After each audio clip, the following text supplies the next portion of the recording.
Hi friends, मी विठ्ठल जोशी. या व्हिडिओमध्ये आपण बॉम्बे हायकोर्टमध्ये क्लर्क आणि पिऊन म्हणजे लिपिक व शिपाई या पदासाठी जाहिरात प्रसिद्ध झाली.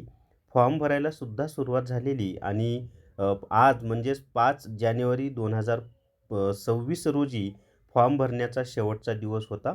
परंतु आज वेबसाईट चालतच नाही. मी स्वतःसुद्धा सकाळपासून बऱ्याच वेळेला वेबसाईट ओपन करण्याचा प्रयत्न केला, परंतु वेबसाईटच ओपन होत नाही आहे. त्यामुळं आता काय झालेलं आहे, की फॉर्म भरण्यासाठी मुदत वाढ मिळालेली आहे.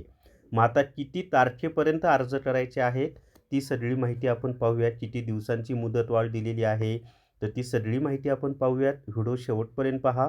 या व्हिडिओला सर्वांनी लाईक करा, शेअर करा आणि विठ्ठल जोशी जे आपलं यूट्यूब चॅनल आहे ते सबस्क्राईब करा.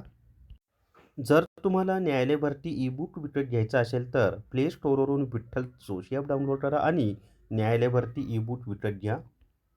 तर या ठिकाणी पहा, हायकोर्ट ॲपिलिएट साईड बॉम्बे. तर मुंबई उच्च न्यायालय म्हणजे बॉम्बे जे हायकोर्ट आहे त्यांनी हे प्रसिद्ध केलेलं आहे. ॲडव्हर्टाईज 8/12/2025 रोजी जी जाहिरात प्रसिद्ध झाली त्यानुसार. तर या ठिकाणी पहा, with reference to above it is hereby inform that the last date for submission of online application forms for the concern recruitment process has been extended up to 6 जानेवारी 2026 टिल 5 PM. म्हणजे काय, तर फॉर्म भरण्याची जी मुदत आज संपणार होती त्याच्याऐवजी ती आता 6 जानेवारी 2026 म्हणजे फक्त उद्यापर्यंत त्यांनी एकाच दिवसाची मुदत वाढवलेली आहे आणि उद्या सायंकाळी 5 वाजेपर्यंतच तुम्हाला अर्ज करता येणार आहेत. आणि मी तुम्हाला आणि हे कधी प्रसिद्ध केले, तर आज म्हणजे 5 जानेवारी 2026ला प्रसिद्ध केले. कोणी, तर by SD MS Kulkarni registrar personal.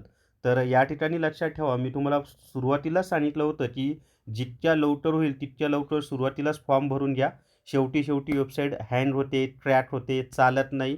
आणि नेमकं तेच झाले. कालपासून मला फोन सुरू आहे, की सर वेबसाईट चालत नाही, काय करावं? तर त्यांनी 1 दिवसाची फक्त मुदतवाढ दिलेली आहे, जास्त मुदतवाढ दिलेली नाही. उद्या 6 जानेवारी 2026 पर्यंत सायंकाळी 5 वाजेपर्यंत तुम्ही अर्ज करू शकता आणि ही ऑफिशियली माहिती आहे. ठीक आहे. तर हीच माहिती मला तुम्हाला या व्हिडिओमध्ये द्यायची होती मित्रांनो. व्हिडिओ पाहिल्याबद्दल आभारी आहे. Thank you. धन्यवाद.